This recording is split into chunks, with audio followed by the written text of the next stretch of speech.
Good morning, everyone. It's a little past 11 a.m., so we're going to go ahead and get this presentation started in this show on the run. My name is Hercules Cummings, co-chair of RED's membership committee, and on the other line we have Ann Quandy, our executive officer, and also have the pleasure to introduce Sarah Johnson with us, serving as our current president for RED. Together, we represent Western Region Economic Development, also known as RED. We comprise of economic development organizations in the Northwest counties, Divide, McKenzie, Montreal, and Williams in Western North Dakota. And our mission is to facilitate and promote a vibrant, diversified, and sustainable economy through collaboration and outreach.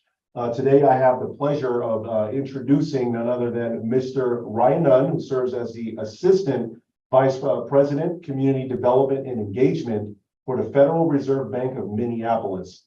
His presentation is titled Economic Recovery and Future Challenges. So this presentation, it's going to cover the pandemic, recession, and recovery, the current economic picture and a direction of our economic growth. And this event is also proudly sponsored by the city of Williston. Now, a little bio of Mr. Nunn.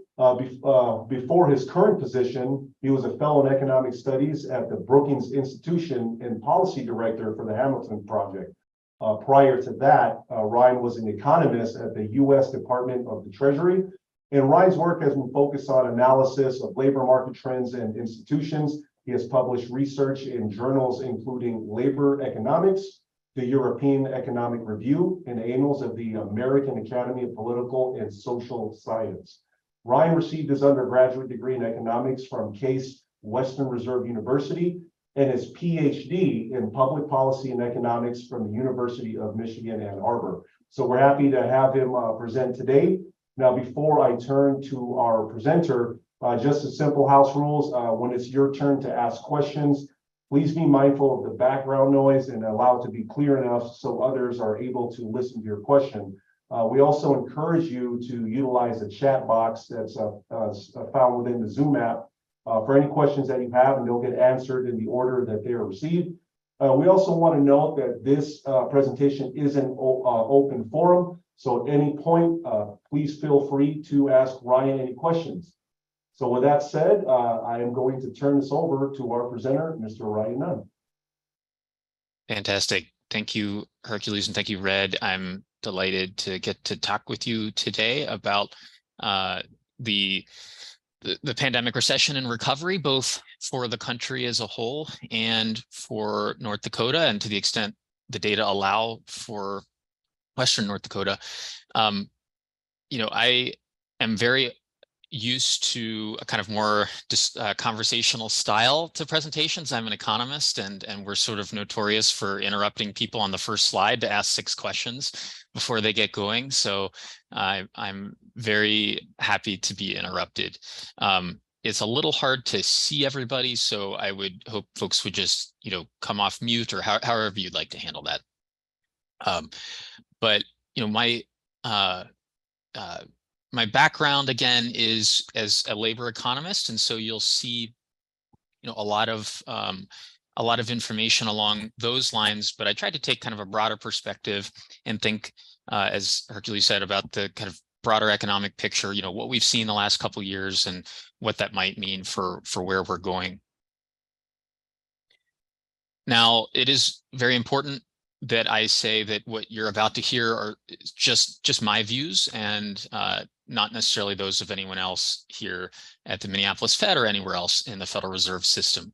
I'm going to give you kind of my assessment of a range of data, and I'll try to kind of put the different pieces of data together into something of a picture that hopefully will cohere. I should say that we're proud at the Minneapolis Fed to have the 9th district within the Federal Reserve System, and that 9th district encompasses Minnesota as well as Montana, North Dakota, South Dakota, and then pieces of Michigan and Wisconsin. So we think a lot about economic trends kind of throughout our district, and it was a pleasure to both be able to prepare and kind of think through a little more deeply some of the issues that are facing North Dakota, as well as to be able to have this conversation with you. I'm eager to hear kind of what you think about what you see in my presentation. So what I'll do, this is just an agenda for the presentation. I'll start with the national view. There are some pieces of the data that are just only available for the country as a whole. I will walk through all of that national data and then turn to North Dakota specific data. There's always a bit of a choice here between, whether you want to toggle back and forth or kind of keep things separate. And I chose to keep things separate because I want to be really clear about what we know at the US level and what we know for North Dakota. Then I'm going to talk comparatively briefly about some of the challenges for economic growth that I see. We have very specific things that we work on here in my division, and things that I have expertise in are just a small piece of the picture of different kinds of challenges for growth. So you'll see I won't try to be comprehensive there, but I'll go kind of dive a little deeper on really one particular issue that we work on. But happy to have a more open discussion then, but again, very happy to be interrupted and to talk through things as you see them. But with that, I'll just jump in. My kind of overall assessment, just sort of putting the key pieces up in one slide here, is that just before the pandemic, we had a relatively strong labor market and economy. Much of what I'm about to say, I'm guessing folks here already know, but please bear with me as I try to kind of zoom in. I hope there will be plenty of things that you haven't already heard. But as you likely know, North Dakota has quite high employment and low unemployment relative to the rest of the country. That was true before the pandemic, and it's true today. In the very early months of 2020, unemployment was quite low, both in North Dakota and the rest of the US. For me, unemployment is the best single statistic to capture the health of the labor market. So I do focus quite a bit on that.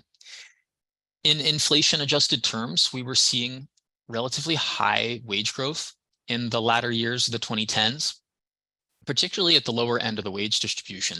And some of that was that many places had raised minimum wages, but a lot of it was just that we had a tighter labor market. So that's the picture as we headed into March 2020. In the very brief but sharp recession of April and May 2020, the US lost quite a number of jobs. We lost 22 million jobs, but the recession was quite quick. And many of those lost jobs returned at a really striking pace. So, something I was looking at the time, when you peer into the unemployment data, as you can see, folks will respond, that they expect to return to their job in a matter of weeks or months. A really unusual proportion of people in April said that they expected to return to their jobs, and indeed they did. At the time, it wasn't clear how quickly that would happen, but I think it surprised everyone with its pace. North Dakota had a substantially less severe labor market downturn. Actually, the state that I live in, Minnesota, had a similar story where there was a less sharp decline.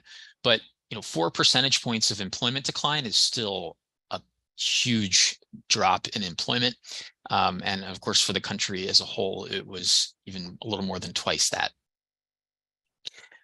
But then, skipping ahead, I'm going to show you a lot of data that goes between March 2020 and today. But skipping just to the present, I'll give you my bottom line, which is that there's no evidence of a recession right now, particularly when you look at the labor market data that I have the most familiarity and expertise with. Contrary to much of the discussion in the media and elsewhere, there really just aren't the signs in the labor market data of a recession right now. That could change tomorrow, but this is what we know as of today. So that's kind of the summary of what I'm gonna walk through. I'll start, as I said, with the national data, and hopefully provide some information here that might be of interest or that could spur some conversation. What was different about the pandemic recession was that it's what some have called a stop-start recession. It was a little like you shut the computer down and then you rebooted it. That was very much in contrast to what you see in the Great Recession, of 2008, 2009, which was a very drawn out, lengthy, protracted recession and very slow recovery. We saw really the polar opposite of that this time. Folks like myself who were so focused on the Great Recession, I think we're a little surprised by this, but the challenge that we had just a couple of years ago was, of course, quite different in terms of what caused the recession. What was different as well in the response was the level of fiscal support that Congress provided. This was much larger than 15 years ago in response to the Great Recession. There was the Paycheck Protection Program. There were the enhancements to unemployment insurance, lots of aid to state and local governments, the stimulus checks that went to individuals, and other kinds of fiscal support that I haven't mentioned. And this all amounted to just a very large dose of fiscal stimulus in response to the pandemic recession. And I think that's an important piece of context for understanding why the recovery was so fast and why we've gotten to where we are. There have been, of course, persistent effects of the pandemic, especially in terms of the shift, the kind of sectoral shift from services into goods. So this is, all the folks who weren't spending money going out to restaurants, they were spending money on lots of goods purchased online, the folks buying Pelotons and so forth during the pandemic. That has been a durable result of the pandemic. There were big disruptions to supply chains. At various times, the lines to get into some of our ports on the coast were very long. There were lots of difficulties I know that businesses had just sourcing many of the inputs that routinely would have come to them with much less difficulty. That has resolved only slowly over time. So for me, there's this kind of interesting juxtaposition of, yes, we saw a quite quick recovery in employment and some other economic indicators, but there have been these more durable kind of implications of the pandemic. And so what I'm showing you here on the right, I should have said at the beginning, was just the rate of employment in the country. So for all folks 16 and older, just taking employment and dividing it by the total population. What you see there is this very sharp drop in employment, very quick recovery.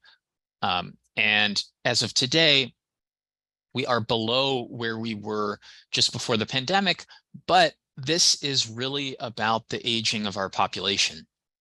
And when you look specifically at those between 25 and 4 years old in the picture you see here, you see we actually are back to where we were in February 2020. So, some of what you will hear and see in the economic data doesn't always take full account of the fact that it's actually been 3 years since the beginning of the pandemic, and the very expected aging of the population has affected our labor market and economy in some predictable ways. So again, the cumulative decline over the last 3 years in employment is really about factors, mainly population aging, that could have been predicted beforehand. We are back into a quite tight labor market. And so you're going to see a number of different data points in the coming slides that support that we are back to a tight labor market. And that's reflected, I think, first off, just in this graph here, showing 25 to 54-year-old employment. So I might pause there before heading into a somewhat wonkier picture. This is about the most, this is probably the wonkiest figure I'm going to try to show you today. It's one that I really like, though, and that I want to take a little time on, but certainly happy if anybody wants to jump in on what you've already seen. I just have a quick question. You said that the aging was the reason for the unemployment, people leaving the market that were, retiring and whatnot. But wouldn't there be young people moving into that 25-year-old to 54-year-old bracket coming from the other side? Absolutely. That's certainly happening. But as the population has been aging, there just are fewer and fewer folks entering at 25 by contrast to the folks leaving the 54-year-old cohort. So, this is about, I think the youngest, I'm doing a little bit of arithmetic here. The youngest of the baby boomers are already outside of the 54-year-old group at this point. But, as population growth has slowed, as our population has gotten older, if you calculate this number in the previous slide for 16 plus, more and more of the population is in that 55 and older group, and especially in the 65 and older group. Less and less of the population is sort of in that 16 to 54-year-old range. And so, given that employment rates are much lower for folks on the older side, that's depressing the employment rate for the entire population. Okay. So certainly, yes, folks are coming in, but at a slower pace than before. I'm going to show you later the picture of monthly employment growth. And, when I was first starting in economics, I was told you needed about almost 100,000 new jobs every month in order just to keep pace with the growth of our labor force, right? So just to accommodate people who are entering the labor force newly as our population and labor force grew, that number is a lot lower now. We actually don't need quite so many jobs each month to keep pace because the population and labor force are growing quite a bit more slowly.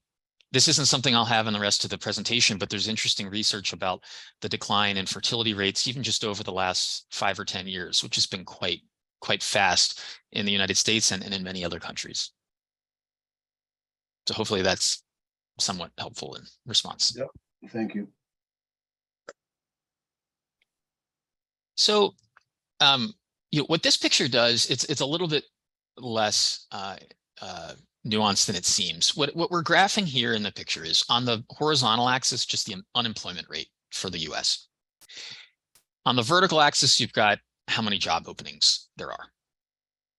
And what we like to do with these graphs is to, at the same time, kind of see how many job openings there are, how many unemployed folks there are, and get a sense for where the balance of the labor market is at a given moment. The black line is the most recent history. So where we are today on this graph is actually the black dot just to the far left and the kind of the bottom of the black curve. So the job openings rate is a little below 6%, and the unemployment rate is quite low, well below 4% at this point. So we're on the far left, kind of southwest corner of that black curve. What's happened is, and what those other curves are earlier historical episodes. Okay, so in prior business cycles, in the gray, the red, the yellow, what you had is lower numbers of job openings relative to unemployment. What happened during the pandemic is we had simultaneously high unemployment at the beginning of the pandemic, but also quite a number of job vacancies. And this was a really striking development, which is why I'm maybe testing your patience with this graph. At the beginning of the pandemic, we were at the far right end of the black curve, tons of unemployment, but a lot of vacancies, a lot of job vacancies. We have moved left on that black curve and up and then back down. So what's happening is unemployment as of today has stayed low as the number of job openings has slowly declined. So the labor market is slowly cooling off, but it remains quite tight. That's the bottom line of this picture. And as I say in the last bullet, the question I think for our economy is whether those job vacancies can kind of continue to decline to get back to a more normal labor market without seeing a big increase in unemployment, which would be accompanied by a recession. So I want to pause there. Does that make sense? Or if folks have questions, more than happy to try to elaborate.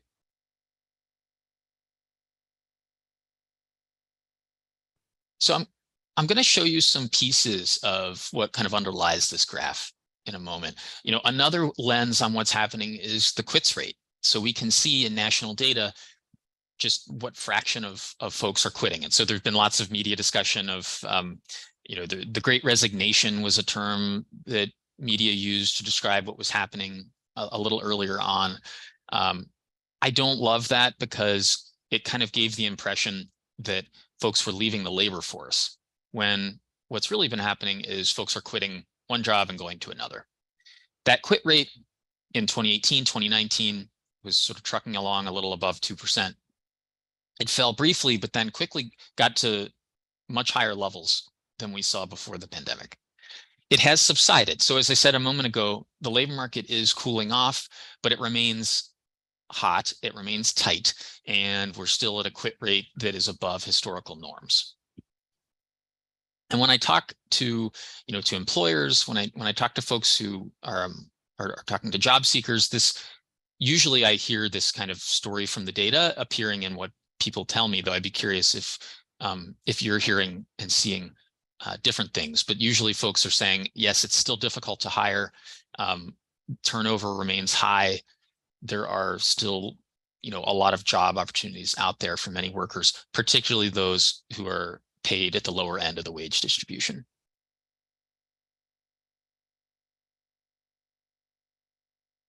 So now I'm really switching gears quite a bit, but wanted to talk a little bit about energy, and you'll see a little more about manufacturing. Energy demand plummeted with the beginning of the pandemic. I think that's well known. At one point forward, oil prices were negative. I believe it was a really strange time in energy markets. This is not my area of expertise, but it's an important part of the overall picture here to note that energy prices, with the reopening of the economy in many parts of the United States, those prices spiked. They have come back down. Again, kind of consistent with a story where the economy is still growing, but the situation is starting to normalize.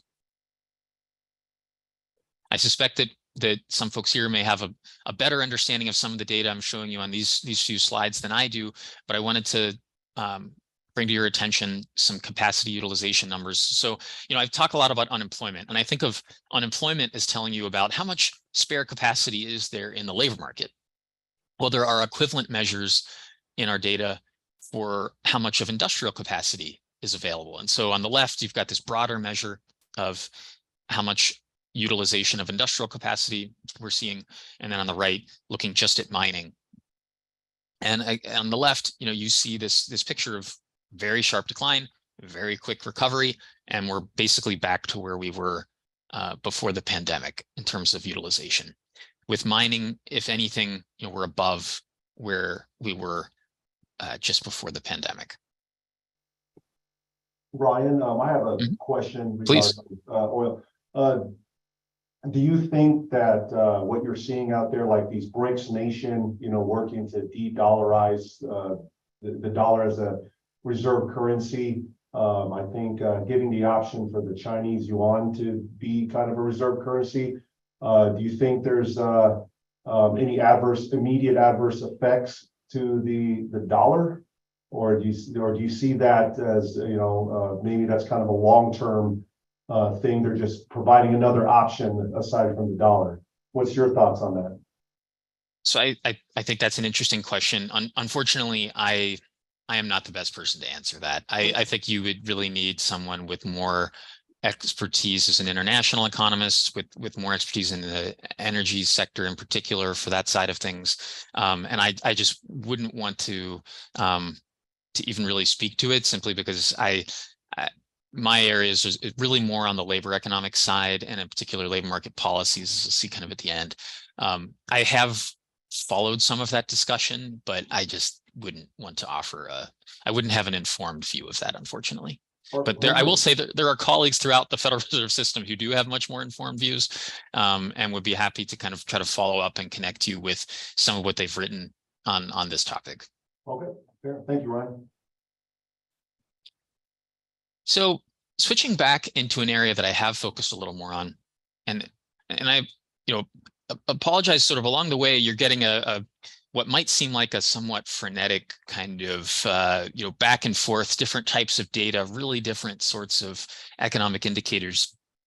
But what I'm trying to do is kind of relatively quickly give you this overall picture of what's been happening and kind of highlighting some of the things I think are most important.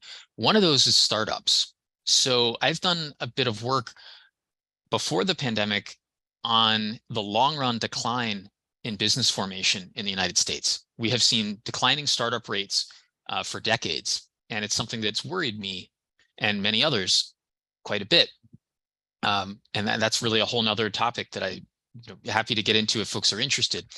But what was really striking quite early on in this business cycle, you see data here that's for the beginning of 2021, is that startups actually rose above their pre-pandemic levels, quite quickly across the United States. And that increase has been persistent. So here's just the time series now for the US as a whole. What you see is this quick decline at the beginning of 2020, but then this spike that has been a persistent legacy of the pandemic. So we see much higher rates of business formation. I think that the reasons for that increase are quite different than the reasons for the decline over the decades. The reasons for the recent increase have to do with the sectoral reallocation. So as we kind of have shifted from services to goods, and as we saw these supply chain bottlenecks and spiking demand in very specific sectors of the economy, I think entrepreneurs were responding to that. They were starting businesses in places where there was a lot of unmet demand. What that has done is it's led to a lot of young businesses existing. Young businesses tend to grow faster than older businesses. They tend to account for a lot of hiring. And so I think that with this increase in business formation, there's been some feed into what I showed you a moment ago in terms of the tight labor market, right? So there's all this hiring from these young businesses that are trying to scale up. And so that's potentially an important part of this picture. To be clear, on net, I think it's a welcome thing to see that there are more businesses. Many of these young businesses will ultimately fail, but a small number of them will succeed in very dramatic fashion. They will become much larger businesses, employing lots of folks, contributing to a lot of economic activity. That kind of business dynamism, I think, is a really important contributor to economic growth. So I'm going to be following this quite closely to see sort of, is this persistent? I think there's work to be done understanding where these new businesses are what industries they're working in, and what their outcomes are. Another related development here, as you're hiring, you're looking to hire lots of new workers, you see rising wage pressures. So what we saw in 2021, late 2021, and then in 2022 is that, not adjusting for inflation, wage growth really accelerated. This is a measure of wage growth. There are many measures of wage growth that all, unfortunately, kind of tell somewhat different stories. So what I've chosen to put on the slide today is a measure called the ECI that has this virtue that it adjusts for industry and occupation. So I keep mentioning the sectoral shifts that occurred. As workers moved across industries, across occupations, it's important to have a measure of wages that isn't confused by that sort of takes that into account, so that we can see kind of the underlying signal here of tightness in the labor market, of wage growth, that isn't just about people moving from a low paid to a high paid industry, or a low paid occupation to a high paid occupation. And again, what you see here is rising wages rising at a faster pace over the last couple years than they were before the pandemic. And again, that's, I think, indicative of a tighter labor market that we're currently living in today. And then, underlying that, closely connected to that picture, is, of course, inflation. And I won't have a ton to say about that today. Again, it's partly because that's outside my own personal expertise. There are folks who are much better informed about inflation dynamics. The Federal Reserve employs a lot of people who are, thinking about every aspect of this. The Federal Open Market Committee has talked quite a bit publicly about how dedicated it is to getting inflation back down. It has started to fall. So here what you're seeing is this personal consumption expenditures measure. So typically the media talks about the CPI, but many, including myself, look at this other measure that's not too different called the PCE. If you strip out food and energy, you get a less volatile inflation measure, one that's a little bit more of a signal about kind of what underlying inflation really looks like, and what we might expect it to look like, taking out these noisy measures. And again, in 2021, we started to see this increase. There's lots of folks trying to kind of apportion responsibility for the increase in inflation to different things happening in the economy. And I won't try to really get into that, or to try to give you my view of that. But, folks point to things like those supply chain difficulties, things like the large fiscal stimulus that was provided, and just the pressure that the economy was under as it shifted from services to goods, and experienced these this very rapid reopening and rapid economic growth in 2021 and 2022. But again, the bottom line that the Federal Reserve has stated publicly is that you're bringing inflation back down, and that's what you're seeing in the discussion and the interest rate increases that the Federal Reserve has already implemented.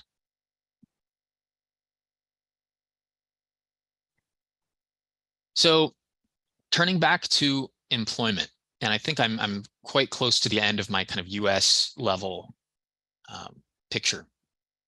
I wanted to show you, as I mentioned several slides back, monthly employment growth. So this is just that number you hear at the beginning of every month, how many new jobs we're observing in the economy as a whole. Earlier in 2021 and in 2022, you had really quite rapid employment growth. So these numbers are in thousands. So we're seeing, at the very beginning of the series, 400,000 new jobs added in May, I believe that's May 2021. That number bounces around a lot. There's a lot of noise to it because, the labor market it may add 400,000 new jobs on net, but the hiring and firing is actually much larger than that, right? So there's, millions of new hires in the month, but there's also millions of separations. And what we're doing here is taking the net to see whether the labor market as a whole is adding or shedding jobs. These numbers are very high. I mean, I think they've surprised folks on the upside throughout the last couple of years as the economy grew quite quickly.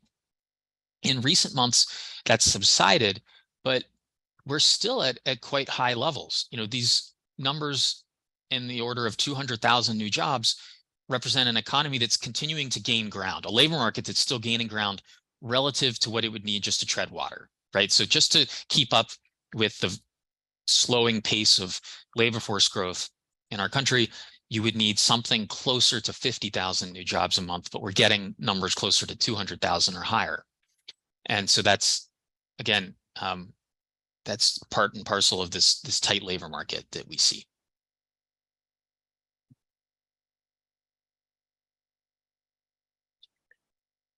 I said several slides back, I was showing you with all those curves, the wonkiest picture I'd show you. This is another wonky one, I think. This is something economists look at, but I'm not sure it gets discussed much more broadly. It's something called the output gap. It's meant to be a kind of yardstick by which we can see, is the economy performing at its potential? That's the intuition for it. So a number that's below zero, below the horizontal line at zero there, suggests that the economy is not operating at its potential level of activity. And this always embodies a judgment call about where potential economic activity is. This is something the Congressional Budget Office analyzes and attempts to assess, and their assessment has us still actually below potential. That's despite the fact that the labor market is quite tight. I think it was something I included here because it does point to these continuing issues with supply shocks, with supply chains, as well as weak productivity growth. So the labor market's been growing quickly, but we have seen pretty disappointing productivity growth in recent years, which is what you see here. So this is on a basis of looking at output, GDP per hour of all people in the economy. We had slowing productivity growth really starting in the mid-2000s that continued right up until the pandemic. There was a brief spike in productivity growth that was really more about artifacts of the data. You know, we shed a lot of relatively low wage workers early on, and that made it appear that there was productivity growth that wasn't really happening. As we brought those workers back, that then depressed productivity growth.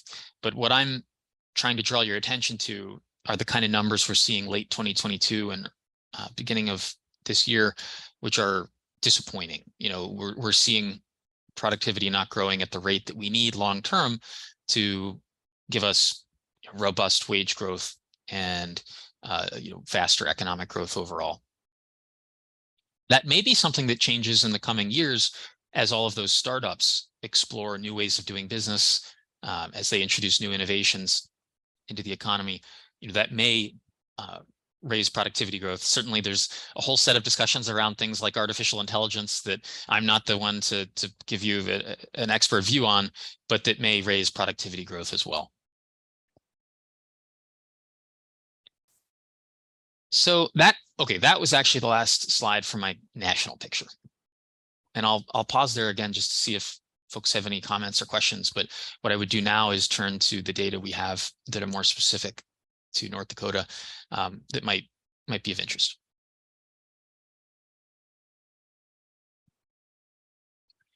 So what we have here is just that employment rate I showed you right at the beginning of the presentation, but now just for North Dakota.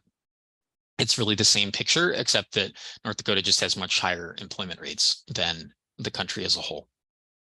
A smaller decline in the pandemic, a similarly rapid rise though. And for North Dakota, we're actually overall, this is 16 plus, it doesn't say that here, but it's for the whole labor force. We're actually quite close back to where we were. The unemployment rate story is again similar. So an unemployment rate well above 8% is very high, very painful, but a smaller than for the country as a whole. And it did come down quite quickly. And now, as I'm sure you know, North Dakota's unemployment rate is really among the lowest in the country, at just about 2%. You know, one way to think about those unemployment numbers is to take the ratio of unemployed persons to job openings. And so what you see here is that in the lightest green, you have the states that have the fewest number of unemployed people for every job vacancy that's out there.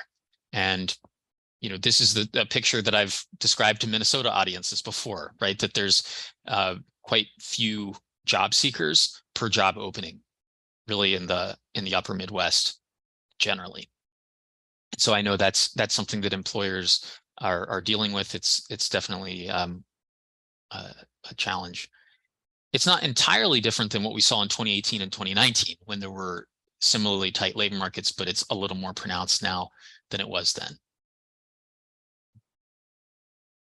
One thing that's kind of interesting, and this isn't the greatest graph because I'm not showing you the actual numbers, but the Job Service North Dakota has this really fascinating set of dashboards that allow you to kind of peer in at a more granular level to some of the data. And I just wanted to point out here that in Northwest North Dakota, you've got in the very early months of 2020, which is the most recent available here, you've got quite a number of vacancies in construction and transportation and warehousing.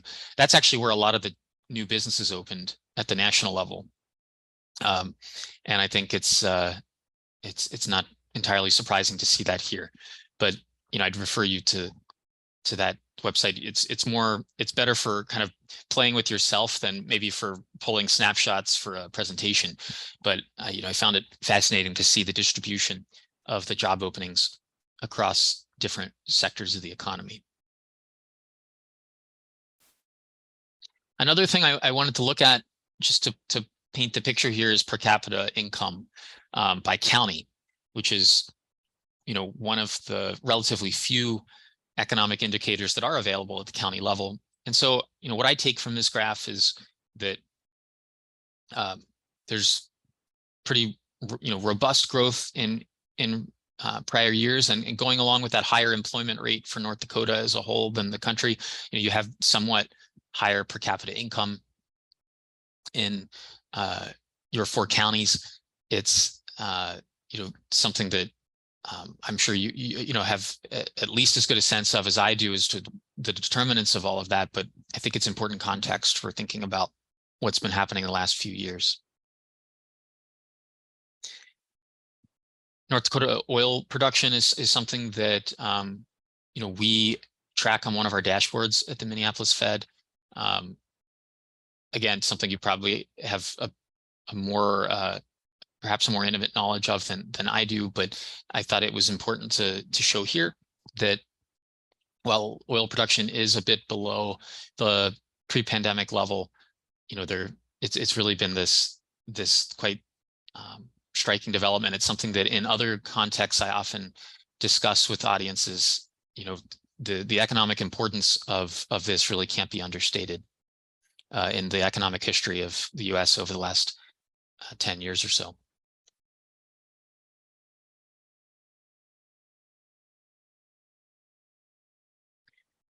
So I was a little briefer there because, again, the data that are available to us at the county or the state level are often just a lot more limited than we have for the country as a whole. But I think that the picture for North Dakota in many respects is the picture for the United States, just different in some of the ways that I tried to point out.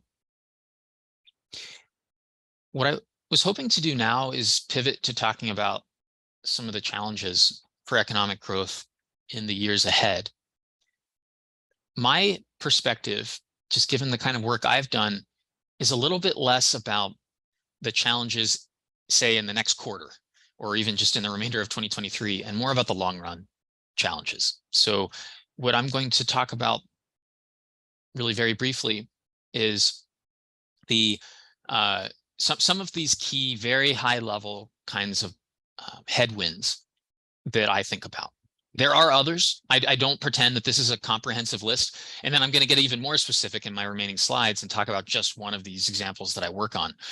But as I see it, there are some demographic headwinds for the U.S. economy. And I think for North Dakota, for Minnesota, that population growth is slowing. So we talked a little about that at the top of the conversation. Labor force growth is slowing. I think that's a challenge for a number of reasons. Economists are paying more and more attention to just how kind of some of the spillover effects of having slower labor force growth. It's not just that GDP just mechanically grows more slowly when there's slower labor force growth. It can also have these knock-on effects for things like business formation and innovation and then dynamism in our labor market.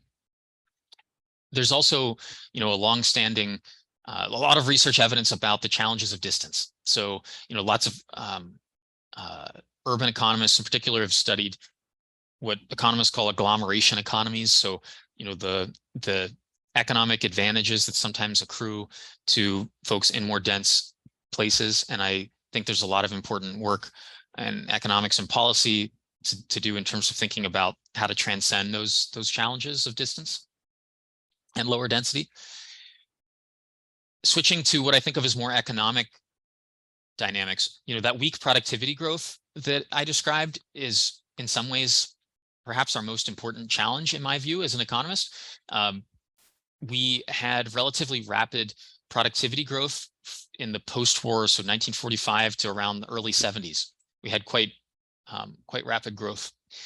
There was a period of slower growth interrupted by the mid to late 90s, which was a faster period of growth, and then slow growth again. And there's a vigorous discussion about why that occurred, to what extent it's about the underlying rate of technological progress, with that slowing or other factors. I think it's connected with declining dynamism and mobility. So people in the United States move across states a lot less than they used to. We start fewer businesses. That has been a long-standing trend of at least the last 45 years. So I think that those challenges are long-standing ones and are likely still with us in the coming years. Then, and here's where I'm giving you a very incomplete list, but public policy headwinds. It is difficult in so much of the country to bring new housing supply online. And that can be because of land use restrictions or for other reasons. That's something that our group thinks about here at the Minneapolis Fed. To what extent are our policies making it harder than necessary to bring new housing supply online, which is important for a lot of reasons, but one of which is it can help folks get to where jobs are. It can help to make folks' incomes just go that much further if they're not paying really high prices for their housing. There are barriers to work, and this is my area really of expertise. Barriers to work in our labor market policies. I'm gonna, if there's time, and I know I've used a lot of it, but I was going to talk about occupational licensure. This is an area I'm really interested in. I've worked quite a bit in, and there are lots of opportunities, or there are lots of barriers in licensure policy to people achieving labor market goals for themselves and then for the overall economy. So maybe I'll just kind of stop there and say just a few words. I don't want to take up all the remaining time, but I think this area of occupational licensing remains underappreciated as a headwind to growth and to individual workers. More than 20% of workers are currently in a licensed job. It's not just healthcare, it's really throughout the labor market, although it's most common in healthcare. And I think it's just really important to understand what the economic effects of licensing are. What we have learned, this is not right here, this is not my work, but from the broader research literature, we've learned that licensing does tend to lower employment. There's some really interesting work looking just across state borders at counties right across the border. So occupational licensing is almost always defined at the state level. So there are these places where on one side of a border, you need to get licensed, on the other side, you don't. And you can leverage that kind of variation to study the effects. And what you see is that you have lower employment on the licensed side. And we think that that's because of the barrier to labor supply. It's harder to get into the licensed workplace. I should say, often licensure has really important public health and safety benefits. And I don't mean to say otherwise, but I think we have to think about these costs, and we need to do the cost benefit analysis and think about how we might be able to streamline the process of getting licensure to try to reduce some of these employment effects.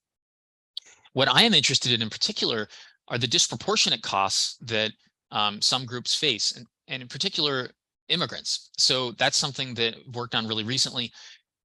There are lots of folks coming into our country who worked in licensed professions in their countries of origin, but find it very difficult to do so here. And that can be a potential answer to some of the tightness of the labor markets we have been discussing in certain sectors where employers would like to hire, but are finding it difficult to do so. What we see when we look at the data is that foreign-born workers are a lot less likely to be licensed, and that's true in each educational category. And then in some quite recent work, we've just posted actually earlier this week on our website, we look at the effect of licensure rules on the employment share of immigrants. And what we find is that for those occupations where, on one side of a state line, you do have licensure, and on the other side, you don't, that leads to substantially lower employment of immigrants in the licensed occupation. And that goes beyond the effects that I described on the prior slide. So in addition to the employment declines overall, you've got this extra barrier that immigrants face. And I think, to me, that suggests the need to think harder about ways that we might be able to improve access to jobs for foreign-born workers. I kind of sped through those last slides because I didn't want to use up all the time in case folks were kind of holding on to questions that you might have or things you wanted to discuss. But thank you for your time and attention. Of course, Ryan. I'll also too turn it over to the group here if they have any specific questions pertaining to the data and the just presentation that Ryan is sharing. I think we have a pretty mixed group here representing many industries, from oil and gas to healthcare. So does anyone on the line have any specific questions?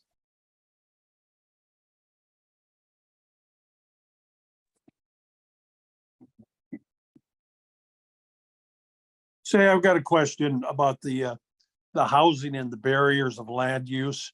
Could you give me some examples of what those barriers would be? Absolutely. So in housing policy, I think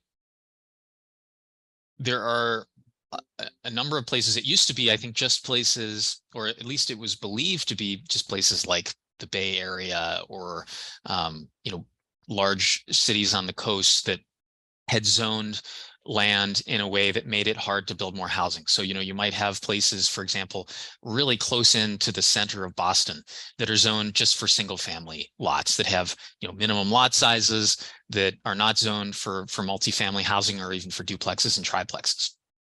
They may also have mandatory parking minimums. There are restrictions on the development of ADUs, rules that just make it difficult to add housing units in the available space.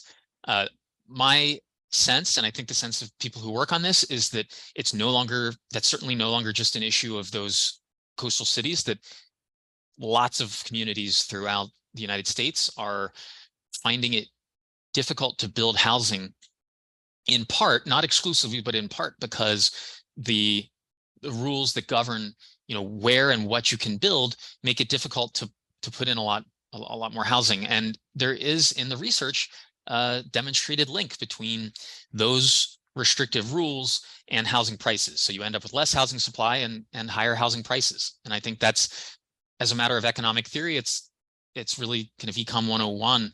But as a policy matter, I know that it's a really thorny one. But that's what I have in mind. I hope that's an answer to your question.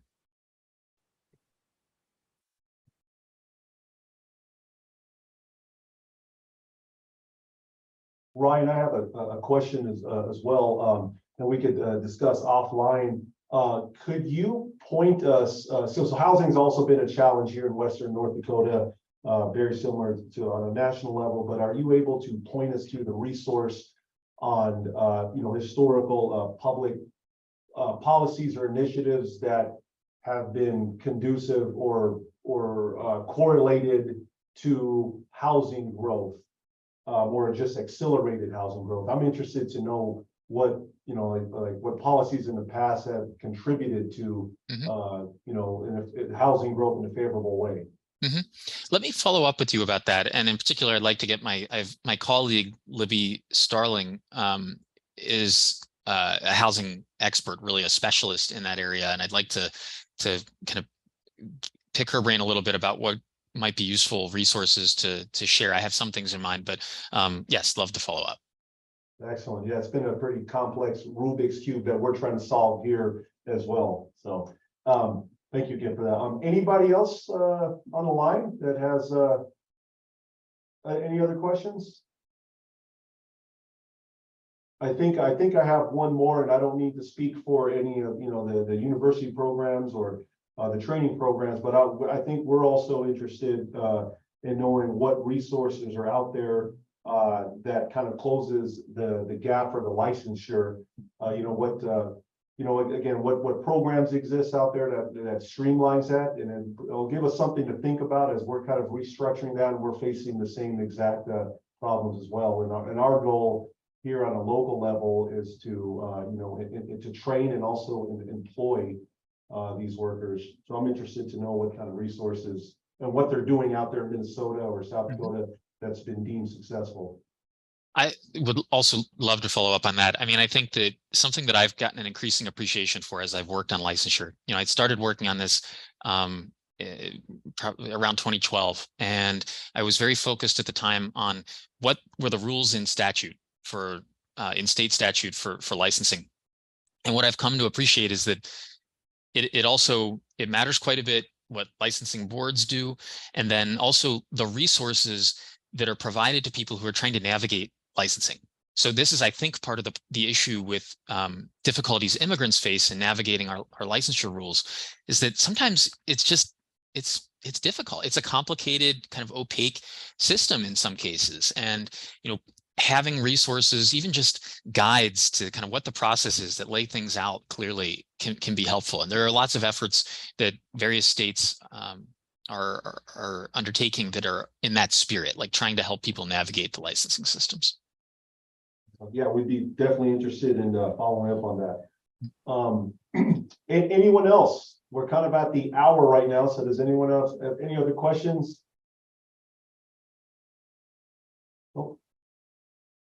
Well, I will just go and close this. I just want to thank everyone for being with us today and just engaging and interacting and just participating. And Mr. Ryan Nunn, again, thank you for your time compiling all this information, just really sharing your perspective and your views in this.